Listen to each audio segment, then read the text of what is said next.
সালাউদ্দিন আহমেদ, যিনি নিজে অভিযোগ করেন যে আওয়ামী লীগ সরকার নাকি 2015 সালের মার্চে তাকে গুম করে মে মাসে শিলং নিয়ে ফেলেছিল, তাহলে তিনি কেন সেই বিচারকে এগিয়ে নিয়ে যেতে, দ্রুত করতে গুরুত্বপূর্ণ ভূমিকা রাখছেন না? সে প্রশ্ন জামায়াতে ইসলামী জাতীয় নাগরিক পার্টির মনে আছে। কিংবা জামায়াতে ইসলামী জাতীয় নাগরিক পার্টির যেসব পরামর্শ গুম কমিশনের মাধ্যমে ইউনূস সরকারের আমলে দিয়েছিল, সেগুলোই বা বিএনপি কেন রক্ষা করলো না? বাংলাদেশের স্বরাষ্ট্রমন্ত্রী সালাউদ্দিন আহমেদ নিশ্চিতভাবেই তারেক রহমানের মন্ত্রিসভার সবচেয়ে আলোচিত মন্ত্রী এবং সংসদের বাইরে সর্বত্র তিনি সবচেয়ে সরব বটে। সালাউদ্দিন আহমেদকে নিয়ে একটা প্রতিবেদন ছেপেছে সাম্প্রতিক সময়ে বাংলাদেশের যে দৈনিকগুলো বিভিন্ন আলোচিত প্রতিবেদন করে সকলের নজর কেড়েছে, তার মধ্যে একটি নতুন দৈনিক টাইমস অফ বাংলাদেশ। তারা বলেছে যে সালাউদ্দিন আহমেদ যত কথা বলছেন সব বিষয়ে, সব মন্ত্রণালয় বিষয়ে নিজের কাজটা ঠিকমতো করছেন না। ঠিক কেন সালাউদ্দিন আহমেদের বিষয়ে এমন একটা বিস্তারিত প্রতিবেদন এলো এবং সে প্রতিবেদনে কি লেখা হলো সে প্রসঙ্গে আলোচনার আগে মনে করিয়ে দেওয়া দরকার, সালাউদ্দিন আহমেদ আওয়ামী লীগ আমলের 9 বছর ভারতের শিলং রাজ্যে অবস্থান করছিলেন। 2015 সালে তিনি কয়েকদিন নিখোঁজ থাকার পর, যখন বিএনপি একটা কর্মসূচির মধ্যে ছিল, কর্মসূচি ঘোষিত হচ্ছিল, সালাউদ্দিন আহমেদের মুখেই কোনো একটি গোপন জায়গা থেকে সে সময়ে হঠাৎ করে এমন খবর তার পরিবার এবং দলের পক্ষ থেকে দেওয়া হয় যে সালাউদ্দিন আহমেদকে 2015 সালের মার্চে খুঁজে পাওয়া যাচ্ছে না, এবং তার কয়েকদিন পরে তাকে, প্রায় 62 দিন পরে আসলে তাকে 11ই মে গিয়ে ভারতের মেঘালয়ের শিলংয়ে পুলিশ উদ্ধার করে। উদ্ভ্রান্তের মতো ঘুরছিলেন সালাউদ্দিন আহমেদ।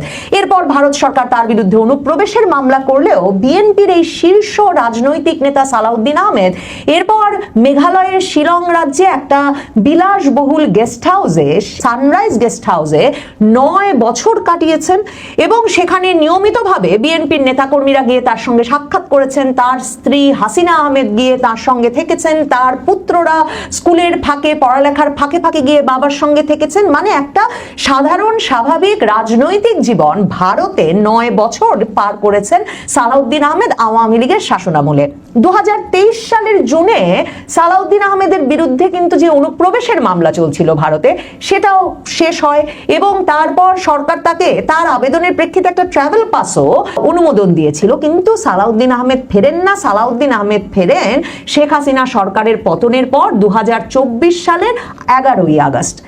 এরপর এবং আগে থেকেই এই কথাটা জোরালোভাবে নানা সূত্রে আছে যে সালাউদ্দিন আহমেদ আসলে ভারতের আতিথ্যে ছিলেন এবং তাকে শিলং সালাউদ্দিন ডেকে অনেকেই ভারত 9 বছর ধরে বিরোধী রাজনীতিবিদ হিসেবে একরকম ভাবে তাকে প্রস্তুত করেছে।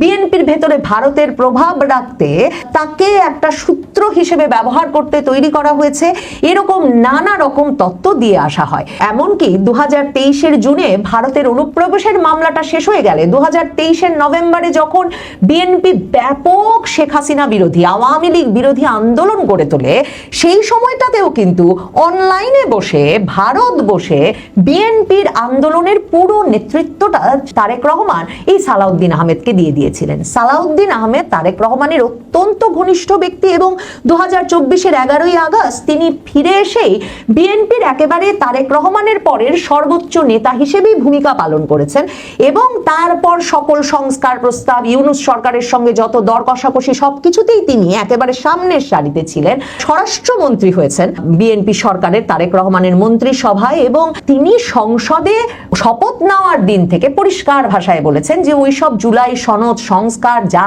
মানে নানা কিছু যে চলেছে ইউনূস আমলে, এসবে তারা রাজি হয়েছিলেন কারণ তাদের কাছে পাকা খবর ছিল ওসবে তারা রাজি না হয়ে গেলে ইউনূস সরকার নির্বাচনটা আরো পিছিয়ে দেবে। কাজেই ওই যে তারা সংবিধান সংস্কার পরিষদের সদস্য হিসেবে শপথ নেবেন কিংবা জুলাই সনদ একেবারে হুবহু অনুমোদন করে দিবেন সংসদে, এসব কথা যে ওই ইউনূসের বিভিন্ন দরবারে বসে বলেছিলেন, এসব বলেছিলেন নির্বাচনটা করিয়ে নিতে, এখন আবারও সংবিধান অনুযায়ী পথ চলতে হবে। এহেন সালাউদ্দিন আহমেদ মানে সংসদের বাইরে সবচেয়ে বেশি সরব, সোচ্চার, সরকারের যে কোনো অবস্থান সম্পর্কে জানাতে এখন এই যে পত্রিকাটি টাইমস অফ বাংলাদেশ, তারা এই শিরোনামে একটা খবর ছেপেছে আজকে যে বসি উইদাউট অ্যাকাউন্টেবিলিটি, মানে কোনো জবাবদিহিতা নাই, কিন্তু যিনি সবার উপরে বসি মানে মাতব্বরি করে যাচ্ছেন। এখন এই মাতব্বরির শক্তির উৎস কি সে প্রসঙ্গে মানে তার বিরুদ্ধে তো একটা বদনাম আছেই যে তার মন্ত্রিসভায় ঢোকা, বিএনপিতে এতটা জোরালো অবস্থান পাওয়া থেকে শুরু করে তারেক রহমানের সঙ্গে সকল ঘনিষ্ঠতা, সেগুলোর পেছনে ভারত সূত্র একটা কাজ করে। ভারতের প্রশিক্ষণ, ভারতে দীর্ঘ সময় অবস্থান, ভারতের সঙ্গে তার সংযোগ, এগুলো একটা বড় ভূমিকা রাখে। কিন্তু এই পত্রিকাটি এ কথাটাও বলছেন যে সালাউদ্দিন আহমেদ নিজের মন্ত্রণালয়ের চেয়ে অনেক বেশি সময় কাটান প্রধানমন্ত্রীর দফতরে এবং তার বাইরে তিনি সচিবালয়ে যাওয়ার টাইমই পান না। তিনি মূলত তার সরকারি বাসভবন আর গুলশানে তার ব্যক্তিগত বাসভবনের মধ্যে ভাগাভাগি করে তার কাজের সময়টা পার করেন। এখন টাইমস অফ বাংলাদেশ স্বরাষ্ট্রমন্ত্রী কি নিজের কাজের চেয়ে অন্যদের কাজ নিয়েই বেশি ব্যস্ত? এ প্রসঙ্গে লিখছে যে দেখে মনে হয় তিনি যেন নিজের মন্ত্রণালয়ের কাজের চেয়ে অন্য সব মন্ত্রণালয়ের বিষয়ে বিশেষ আগ্রহী। কাগজে কলমে তার দায়িত্ব হলো দেশে আইন শৃঙ্খলা বজায় রাখা, পুলিশ বাহিনীকে কার্যকরভাবে পরিচালনা করা, মানুষের জীবন ও সম্পদের নিরাপত্তা নিশ্চিত করা। কিন্তু সংসদে বা জনসভায় তার বক্তব্য শুনলে অনেকের মনেই প্রশ্ন জাগতে পারে আসলে তিনি কোন মন্ত্রণালয়ের মন্ত্রী। এই যে পত্রিকাটি হঠাৎ করে সালাউদ্দিন আহমেদকে সুনির্দিষ্ট করে এমন একটি প্রতিবেদন ছাপলো, মানে যিনি কিনা তারেক রহমানের সবচেয়ে ঘনিষ্ঠ, সবচেয়ে প্রভাবশালী মন্ত্রী তার মন্ত্রিসভার, তাতে সন্দেহ জাগে যে বাংলাদেশে কোনো গোয়েন্দা সংস্থা, কোনো পক্ষ সক্রিয় হয়ে উঠেছে কিনা সালাউদ্দিন আহমেদকে কিংবা বিএনপির ভেতরের কোনো পক্ষ, যারা এই প্রশ্নটি তোলে যে 9 বছর ধরে সালাউদ্দিন আহমেদ ছিলেন শিলংয়ের গেস্ট হাউসে আরামে, আর তারা রাজপথে আন্দোলন করেছেন, গ্রেফতার হয়েছেন, আওয়ামী লীগ সরকারের রক্তচক্ষু উপেক্ষা করে টিকে থেকেছেন, তারা কেন তারেক রহমানের এত ঘনিষ্ঠ, তারেক রহমানের মন্ত্রিসভার এত প্রভাবশালী সদস্য হতে পারছেন না? মানে ঠিক কারা সালাউদ্দিন আহমেদের এত কথা বলাকে এতটা অপছন্দ করছেন সে প্রশ্নটা কিন্তু এই প্রতিবেদনটি পড়লে জাগে। এই প্রতিবেদনটিতে বলা হচ্ছে অর্থনীতি, বাজেট ব্যবস্থাপনা, সংবিধান সংস্কার, পররাষ্ট্রনীতি, এমন প্রায় কোনো বিষয় নেই যেটি নিয়ে তিনি আত্মবিশ্বাসের সঙ্গে কথা বলেন না। তবে নিজের মন্ত্রণালয়ের প্রসঙ্গ এলে তাকে বরং চুপচাপ দেখা যায়, কারণ দেশের আইন শৃঙ্খলা পরিস্থিতি বাস্তবে খুব একটা ভালো নয়। দেশের আইন শৃঙ্খলা পরিস্থিতিটা যে খারাপ, মানে এই টাইমস অফ বাংলাদেশে আজকেও একটা শিরোনাম তারা করেছে যে গোপন যে হত্যাকাণ্ড, হিডেন কিলিংস, তা 22% বেড়ে গেছে এবং নদীতে যে লাশের সারি, সেটা তো সেই 2024-এর আগস্টের পর থেকেই ক্রমাগতভাবে খবর হচ্ছে এবং প্রতি মাসে লাশের সংখ্যা বাড়ছে। এ খবর হচ্ছে টাইমস অফ বাংলাদেশ বলছে যে নদীর পাশাপাশি রেল লাইনেও বিপুল পরিমাণ মৃতদেহের সন্ধান পাওয়া যাচ্ছে, কারণ নদীতে পাওয়া মৃতদেহ এবং রেল লাইনে পাওয়া মৃতদেহ এত নষ্ট হয়ে যায় যে কোনো প্রমাণাদি খুঁজে পাওয়া যায় না, এমনকি এদেরকে শনাক্তও করা যায় না। কাজেই মানে একেবারে সুনির্দিষ্টভাবে, ইচ্ছাকৃতভাবে যে হত্যাকাণ্ড ঘটিয়ে নদীতে আর রেল লাইনে ফেলে রাখা হচ্ছে, সেটা এখন অপরাধ বিশেষজ্ঞরা মনে করছেন। অথচ সালাউদ্দিন আহমেদ সংসদে অন্য যে কোনো মন্ত্রণালয়ের বিষয়ে বক্তব্য দিতে অত্যন্ত সক্রিয় ভূমিকা রাখছেন। বাজেট আলোচনায় অংশ নিয়ে জামায়াতে ইসলামীর সংসদ সদস্য মোহাম্মদ আবুল খালিক বলেছেন, যে কোনো সংবাদপত্র খুললেই, টাইমস অফ বাংলাদেশ বলছে, যে কোনো সংবাদ মাধ্যম খুললেই শুধু রক্তপাত আর লাশের খবর, মানুষ ঘর থেকে বের হলে নিরাপদে ফিরে আসতে পারবে এমন নিশ্চয়তা নেই। অথচ স্বরাষ্ট্রমন্ত্রীকে দেখে মনে হয় পুরো মন্ত্রিসভার দায়িত্ব যিনাও তিনি একাই পালন করছেন। তিনি অর্থনীতি বোঝেন, সংবিধান সংস্কার বোঝেন, কিন্তু তার নাকের ডগায় পুলিশ কি করছে, সারা দেশে মানুষ কিভাবে মারা যাচ্ছে, সেটা যেন তিনি বুঝতেই পারেন না। মূল ইন্টারেস্টিং বিষয় হচ্ছে যে স্বরাষ্ট্রমন্ত্রীর জন্য সবচেয়ে অস্বস্তিকর প্রশ্নটি এসেছে বিরোধী দল থেকে না, বিএনপির সিনিয়র নেতা গয়েশ্বর চন্দ্র রায়ের কাছ থেকে। সংসদে তিনি বলেছেন দেশের সবচেয়ে বড় মাদক চালান এখনো কক্সবাজারের টেকনাফ সীমান্ত দিয়ে প্রবেশ করছে। এই এলাকা স্বরাষ্ট্রমন্ত্রী নিজের এলাকার কাছাকাছি।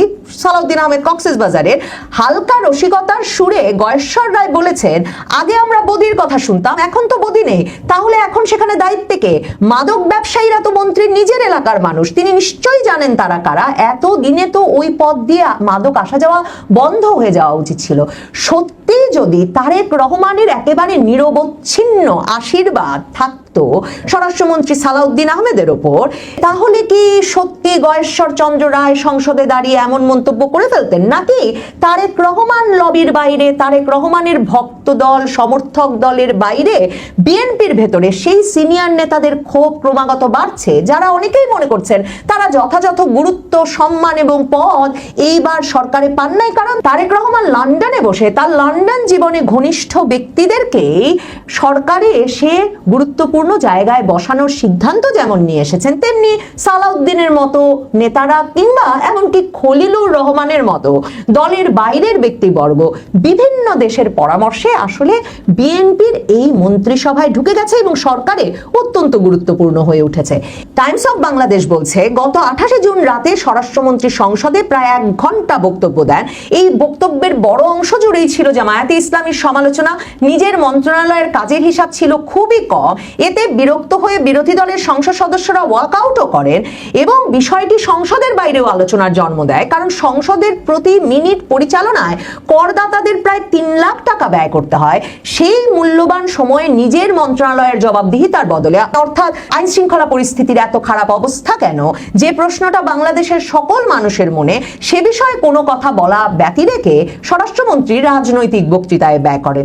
এটাও আবার মনে রাখতে হবে যে জামায়াতে ইসলামী বলুন, জামায়াতে ইসলামীর ইসলামী ব্যাংক বলুন, এই সব বিষয়ে প্রধানত সবচেয়ে কড়া বক্তব্য রাখেন কিন্তু বিএনপির তরফে সংসদে বসে সালাউদ্দিন আহমেদ। কাজেই জামায়াতে ইসলামীও যে তারেক রহমানের এই স্বরাষ্ট্রমন্ত্রীর বিষয়ে যথেষ্ট সন্তুষ্ট হবে না, সেটাও খুব গুরুত্বের সঙ্গে মাথায় রাখা দরকার। আবার দেখেন, স্বরাষ্ট্রমন্ত্রীর কাছে জামায়াতে ইসলামীর যেসব প্রত্যাশা, সেগুলোই কি পূরণ হচ্ছে? এই যে সালাউদ্দিন আহমেদ, যিনি নিজে অভিযোগ করেন যে আওয়ামী লীগ সরকার নাকি 2015 সালের মার্চে তাকে গুম করে মে মাসে শিলং নিয়ে ফেলেছিল, তাহলে তিনি কেন সেই বিচারকে এগিয়ে নিয়ে যেতে, দ্রুত করতে গুরুত্বপূর্ণ ভূমিকা রাখছেন না? সে প্রশ্ন জামায়াতে ইসলামী জাতীয় নাগরিক পার্টির মনে আছে, কিংবা জামায়াতে ইসলামী জাতীয় নাগরিক পার্টির যেসব পরামর্শ গুম কমিশনের মাধ্যমে ইউনূস সরকারের আমলে দিয়েছিল, সেগুলোই বা বিএনপি কেন রক্ষা করলো না?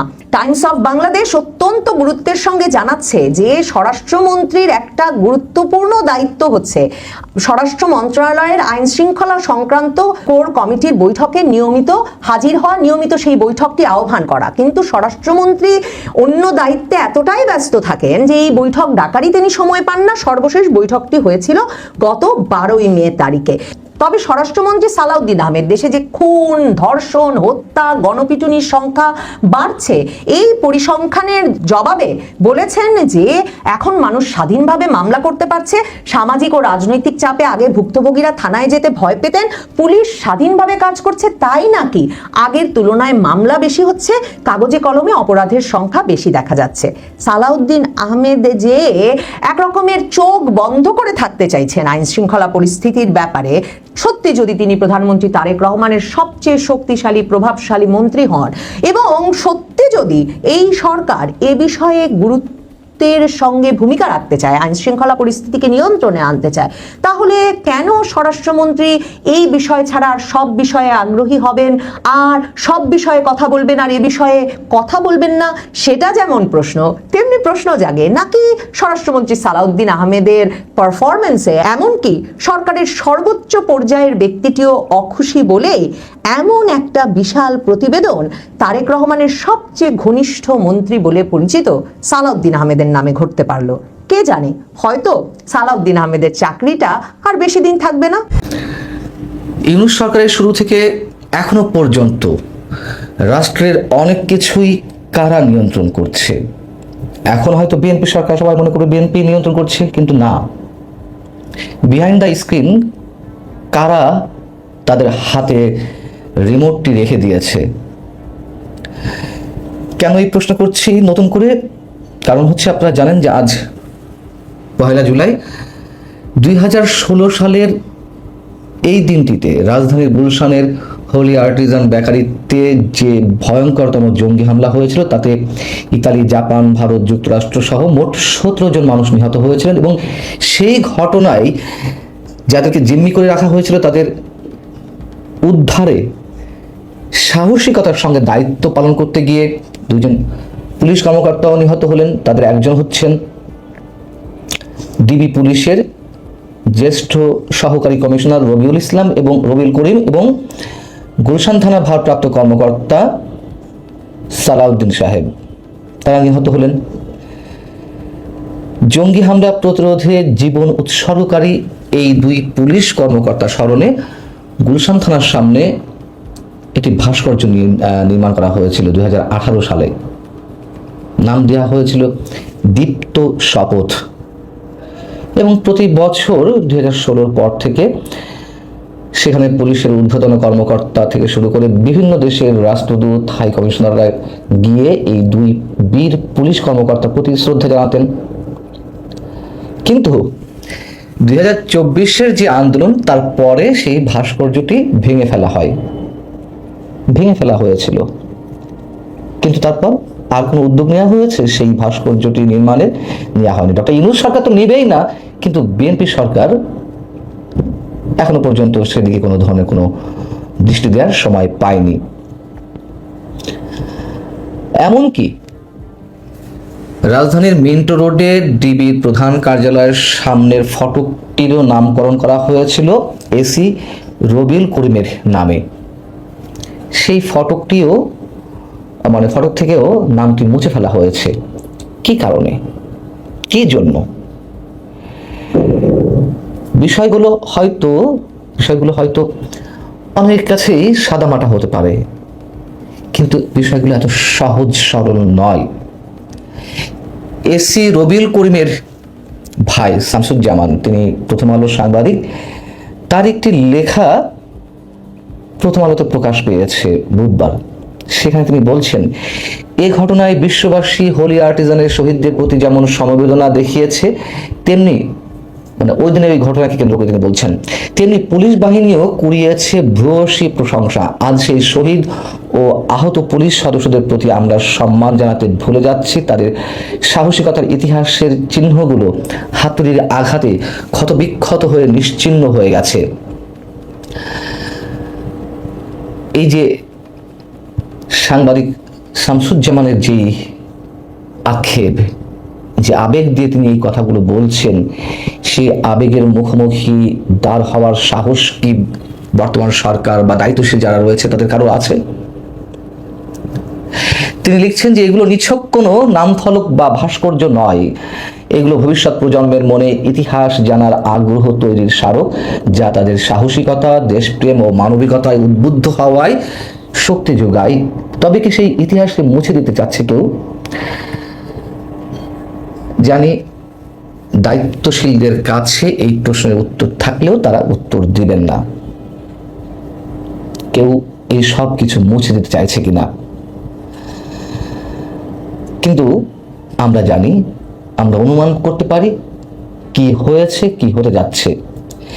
ইউনূস বাহিনী যেভাবে মুক্তিযুদ্ধের সব ধরনের স্মৃতি নিদর্শন ভেঙে গুড়িয়ে দিতে চেয়েছিল, তেমনি বিশেষ একটি উগ্র সাম্প্রদায়িক গোষ্ঠীর বর্বরতার চিহ্ন অনেকে মুছে দিতে চাইছে।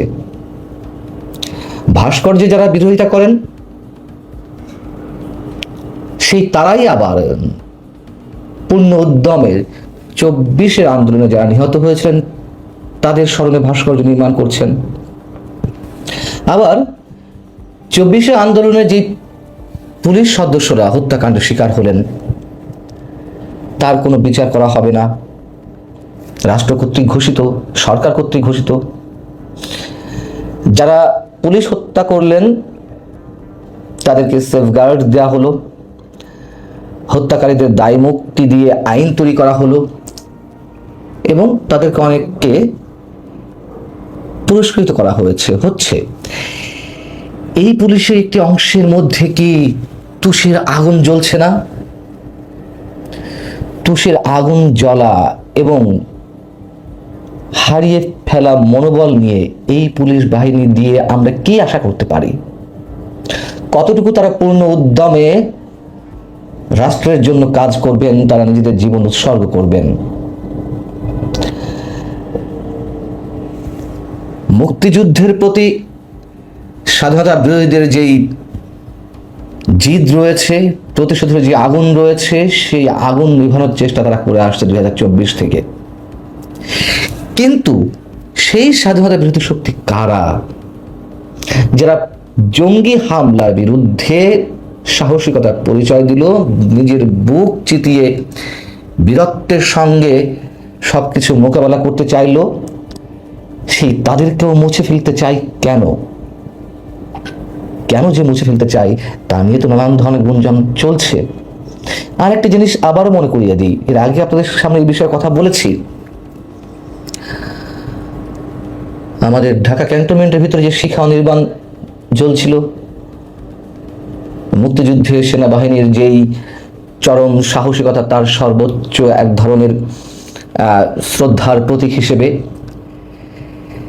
সেটি বন্ধ করে দেওয়া হলো গ্যাস সাশ্রয়ের অজুহাতে। এটা আইএসপিআর নিজে জানিয়েছে, এ নিয়ে কথা বলেছে যদিও। তারপরে যে জিনিসটা মনে করে দিতে চাই, এই শিখা অনির্বাণ দিনরাত জ্বালিয়ে রাখতে কতটুকু গ্যাস অপচয় হতো, এবং এই শিখা অনির্বাণ তো এমন নয় যে শেখ হাসিনার সময় এটি স্থাপিত হয়েছে। এটি উদ্বোধন হয়েছিল সাবেক রাষ্ট্রপতি জিয়াউর রহমানের সময়, সম্ভবত 1979 সালে। যেই ব্যক্তি, যেই মুক্তিযুদ্ধের অন্যতম সেক্টর কমান্ডার, তার সময়ে এই শিখা অনির্বাণ স্থাপিত হয়েছিল, উদ্বোধন করা হয়েছিল, যিনি নিজেও একজন শীর্ষ সামরিক কর্মকর্তা বা সামরিক বাহিনীর প্রধান ছিলেন। তার প্রতি আজকের যিনি প্রধানমন্ত্রী আমাদের তারেক রহমান, তার বাবার প্রতি কতটুকু শ্রদ্ধা জানাচ্ছেন? যদি এটি সরকারের নির্দেশে হয়ে থাকে,